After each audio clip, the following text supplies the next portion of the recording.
Pagi ini saya bersama Bapak Dr. Randes Asep Saifuddin MPD.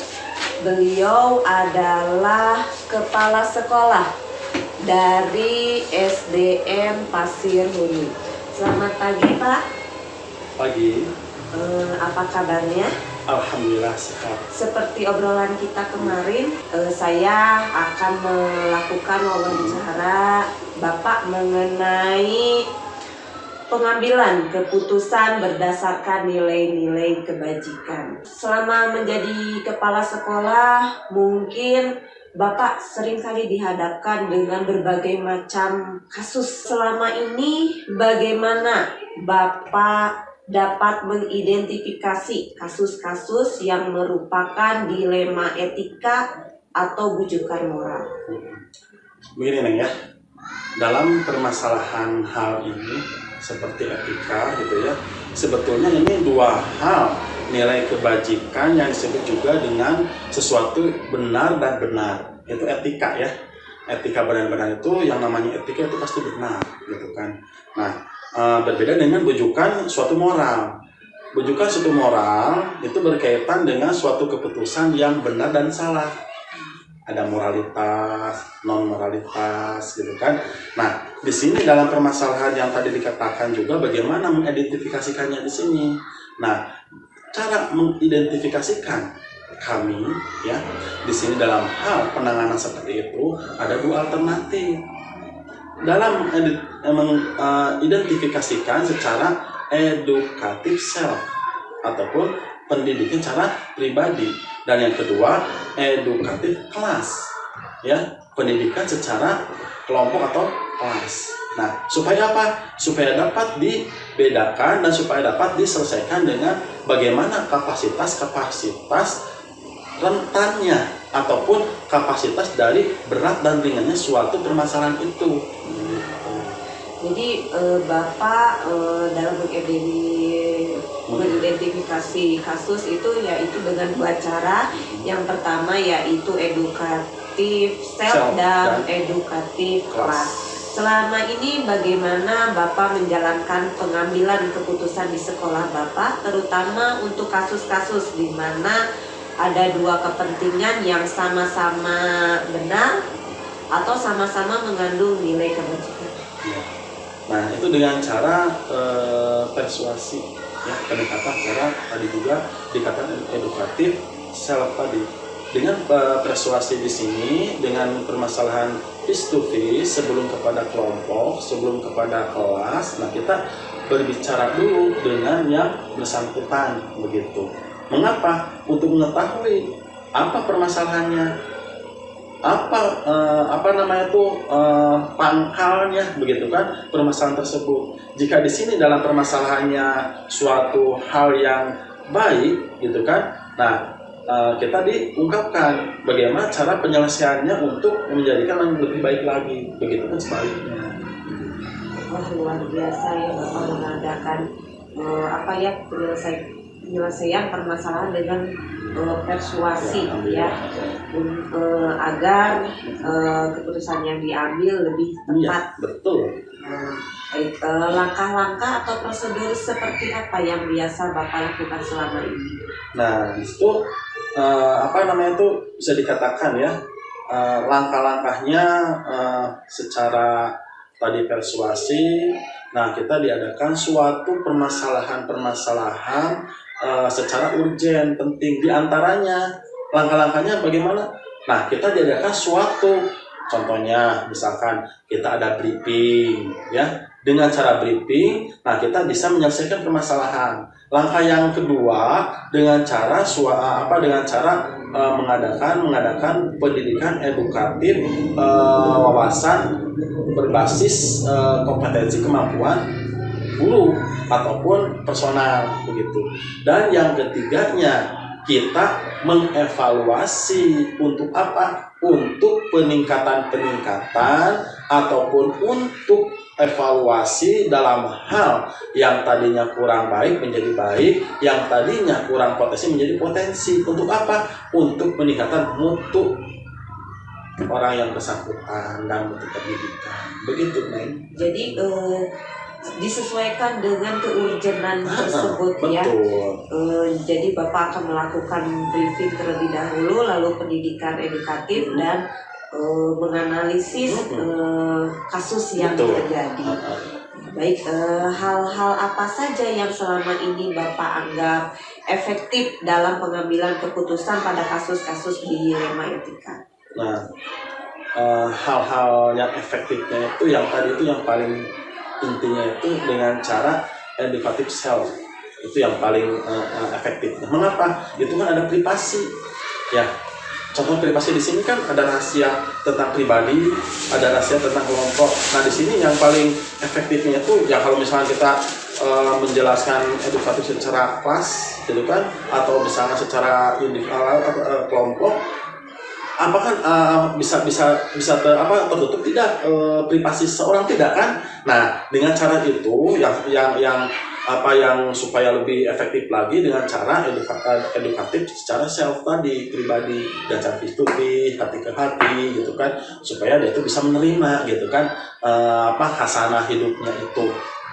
Jadi yang Bapak anggap itu lebih ke edukatif self untuk menjaga kerahasiaan orang yang menghadapi dilema. Lalu hal apa saja yang selama ini merupakan tantangan dalam pengambilan keputusan pada kasus-kasus dilema etika? Itu yang paling urgent. Nah seperti misalnya tantangan hari ini dalam etika, moralitas, itu biasanya yang paling dampaknya ya, yang paling terlihatnya itu tantangannya dalam perasaan dan logika. Nah, mengapa dari perasaan dan logika itu? Itu kan kadang-kala dengan perasaan itu kadang-kala ada yang ini benar gitu kan, tetapi apakah layak tidak dilakukan gitu kan? Itu suatu dilema kan gitu kan. Tetapi kita tidak mengandalkan suatu perasaan saja gitu kan, tetapi kita harus mengandalkan dan dikolaborasikan dengan logika. Apakah di sini bisa atau tidak begitu kan? Maka dari itu memang tantangan itu yang sangat berat itu adalah perasaan. Contohnya begini misalkan, ada ayo makanan udah deket ya, aku bayar tenang lah. Nah itu kan, tapi kan secara logika salah begitu kan? Nah itu dua permasalahan yang harus kita hadapi oleh suatu pimpinan, oleh suatu guru, oleh suatu masyarakat, oleh suatu seseorang yang harus memutuskan segala sesuatu yang paling baik. Nah maka dari itu di sini tantangan itu dimanapun bisa diketahui bahwa yang paling berat adalah tantangan di sini adalah tentang perasaan dan logika. Itu dari permasalahan tantangan perasaan dan logika itu berkecamuk gitu kan, dalam artian mana yang paling istilah dikatakan itu urgent gitu kan. Nah kalau kita memutuskan sepihak gitu kan perasaan, logika bisa menerima tidak. Tetapi kalau kita misalkan mengandalkan perasaan, tetapi kita memain logika, kalau misalkan kata perasaan ini baik, tapi cek logika, tapi kan kalau masyarakat ini begini-gini, kalau misalkan kata orang ini tidak baik. Nah, kalau dipertimbangkan, dikolaborasikan, kalau misalnya, ini kata perasaan di sini, ya nggak apa-apa begitu, tapi logika, tidak jadi masalah, itu lebih baik lagi. Nah itu tantangan itu dari perasaan dan logika itu yang paling berperan. Ya Pak, perasaan itu sangat menentukan dalam menghadapi sebuah keputusan. Apakah Bapak memiliki sebuah tata kala atau jadwal tertentu dalam sebuah penyelesaian kasus dilema etika? Apakah Bapak langsung menyelesaikannya di tempat atau memiliki sebuah jadwal untuk menyelesaikannya? Bentuk atau prosedurnya seperti apa yang Bapak jalankan selama ini? Banyak nih pertanyaannya, panjang gitu ya. Tapi ini menarik sekali ini, Neng. Mengapa menarik di sini? Ini permasalahannya dalam hal etika dan moralitas di sini tidak sembarangan. Itu kalau misalkan kita spontanitas bisa juga kan begitu kan. Tapi kan kita ini adalah di lingkungan formal. Nah, karena di lingkungan formalitas di sini, permasalahan hal yang tadi Neng bicarakan itu mengenai penyelesaian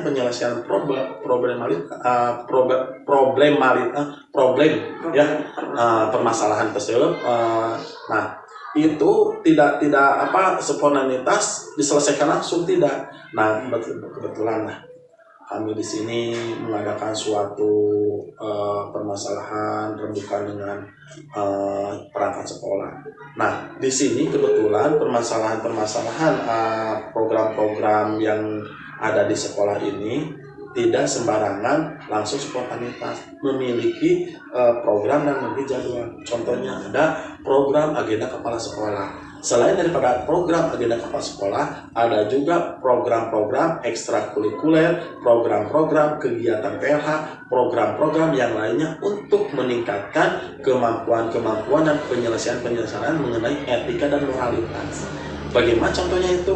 Contohnya ada misalnya permasalahan-permasalahan tidak langsung ditangani, tetapi kita lihat dulu apakah si permasalahan tersebut spontanitas harus diselesaikan atau bagaimana. Kalau misalnya bisa diselesaikan hari ini, selesaikan. Kalau tidak, dijadwalkan sesuai dengan programnya. Mengapa? Karena ada programnya, karena ada jadwalnya. Nah, jadwalnya itu pun beda-beda. Ada jadwal kepala sekolah, ada jadwal ekstrakurikuler, ada jadwal kegiatan-kegiatan baik itu BP, BK, dan lain sebagainya. Jadi tergantung keurgenannya ya Pak ya. Jika membutuhkan penyelesaian segera, maka akan segera diambil sebuah keputusan dengan cara berembuk seperti itu ya, dengan edukasi self dan edukasi kelas. Lalu jika permasalahannya tidak urgent, maka sesuai dengan program-program yang telah dibuat oleh Bapak. Betul. Adakah seseorang atau faktor-faktor apa yang selama ini mempermudah atau membantu Bapak dalam mengambil keputusan dalam kasus-kasus dilema etika? Jelas, ada dan banyak. Mengapa ada dan banyak di sini? Kita lihat, jangan dulu kita memutuskan dalam segala sesuatu itu. Kita berpikir kritis, kita berpikir logika, kita berpikir fakta. Nah, untuk membantu dalam kelangsungan kegiatan tersebut, saya sendiri di sini tidak memutuskan sepihak. Manfaatkan sumber daya manusia yang ada di sini, manfaatkan sumber daya alam yang ada di sini. Maka dari ini permasalahan-permasalahan yang mendukung pelaksanaan seperti ini dan rancang seperti ini, kita lihat ada faktor yang pertama yaitu komitmen. Yang kedua, kesenioran guru. Yang ketiga, sesepuh di suatu daerah tertentu.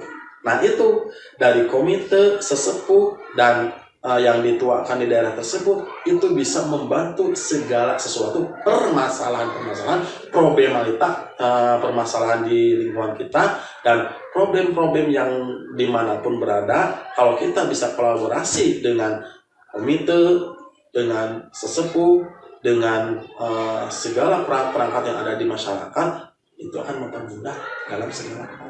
Begitu nih. Jadi tidak sekonyong-konyong sendiri saja atau karena kita sebagai pemimpin, tidak, tapi kita kolaborasikan. Betul tidak ini? Makanya kita ada wejangan dari sesepuh, terima oleh kita. Nanti kata sesepuh di sini begini, terima kalau kita itu baik. Nah, ada juga misalnya dari komite arahan di sini. Nah, kita sama-sama saling melengkapi gitu kan dalam hal untuk peningkatan baik itu etika, baik itu untuk moralitas, gitu kan, peningkatan untuk pendidikan dan lain sebagainya. Kalau kita sudah menghargai dari satu ke satu, insya Allah akan terjadi suatu hubungan yang sangat kondusif. Jadi lebih menekankan kerjasama ya dengan pihak-pihak yang terkait yang berkaitan dengan kasus yang terjadi supaya penyelesaiannya lebih tepat gitu ya.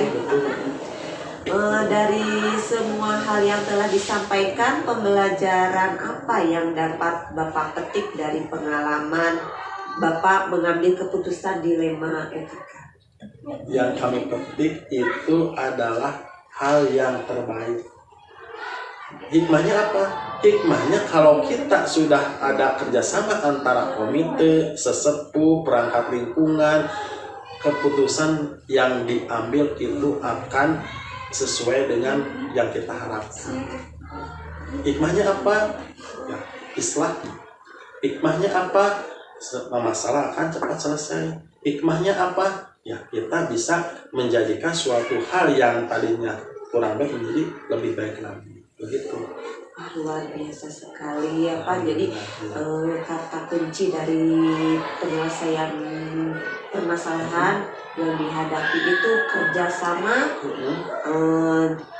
berkolaborasi dengan berbagai pihak yang terkait, menggunakan edukasi self dan edukasi kelas supaya keputusan yang diambil benar-benar tepat dan tidak merugikan pihak lain.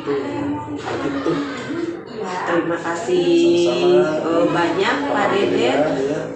Wawancara kali ini saya mendapatkan banyak sekali pembelajaran untuk diri saya ke depannya dalam mengambil sebuah keputusan.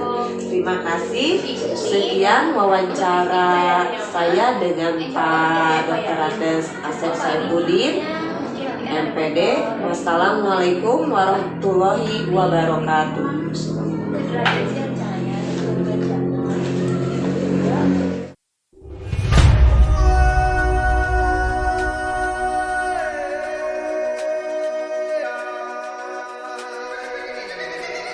Assalamualaikum warahmatullahi wabarakatuh. Waalaikumsalam warahmatullahi wabarakatuh. Selamat pagi Pak. Alhamdulillah di pagi hari ini saya dapat bertemu dengan Bapak. Terima kasih atas bantuannya untuk kegiatan wawancara berkaitan tentang pengambilan keputusan berdasarkan nilai-nilai kebajikan. Boleh Bapak perkenalkan diri Bapak secara singkat? Ya, terima kasih kepada Bu Guru yang sudah bisa komunikasi dengan Bapak dalam rangka dalam kegiatan wawancara. Nama saya Kusnadi, Kepala Sekolah SDN 3 Ciharasas, yang kebetulan saya ditugaskan di sini baru menginjak 1 tahun pas, ya. Dan sekarang mau wawancara tentang apa yang akan diwawancara. Silakan. Baik Pak, terima kasih. Sebagai kepala sekolah, Bapak tentunya memiliki berbagai macam pengalaman berkaitan dengan kasus-kasus seperti kasus dilema etika atau bujukan moral seperti itu ya Pak. Selama ini bagaimana Bapak dapat mengidentifikasi kasus-kasus yang merupakan dilema etika atau bujukan moral? Terutama dalam SD ini ya. Dalam SD ini ya Bu ya. Selama ini dalam mengidentifikasi kasus-kasus yang merupakan dilema etika atau bujukan moral itu, diantaranya dilema etika terutama ada masukan-masukan atau masalah-masalah baik dari guru maupun dari orang tua, terutama di sini kan ada keterbatasan sarana prasarana. Kemungkinan ada salah satunya orang tua atau siswa juga yang tidak mau masuk siang. Karena itu termasuk dilema juga bagi sekolah. Karena mengapa dilema? Karena terjadi sesuatu hal seperti begitu itu adalah karena ada keterbatasan sarana prasarana. Jadi pihak sekolah itu sangat bingung untuk memutuskan, baik keluhan orang tua termasuk guru juga ada keluhan misalkan kalau siang itu panas kan, kalau pagi seger. Namun saya sebagai kepala sekolah itu memutuskannya juga ada kerepatan juga karena sarana dan prasarana sangat terbatas. Jadi Bapak untuk mengidentifikasi kasus yang merupakan dilema etika atau bujukan moral itu lebih ke komunikasi terlebih dahulu dengan pihak-pihak yang terkait begitu ya Pak ya? Iya. Selama ini bagaimana Bapak menjalankan pengambilan keputusan di sekolah Bapak, terutama untuk kasus-kasus di mana ada dua kepentingan yang sama-sama benar atau sama-sama mengandung nilai kebajikan? Kalau yang sama-sama benar, saya sebagai kepala sekolah tidak bisa memutuskan untuk sendiri. Nanti akan dikomunikasikan dan dibicarakan dengan baik dengan guru maupun dengan orang tua siswa, supaya dalam kegiatan pembelajaran ini berjalan dengan lancar. Baik yang keberatan atau tidak keberatan nanti bisa dikomunikasikan bagaimana cara solusinya yang terbaik. Begitu. Jadi komunikasi untuk mengambil keputusan yang tepat.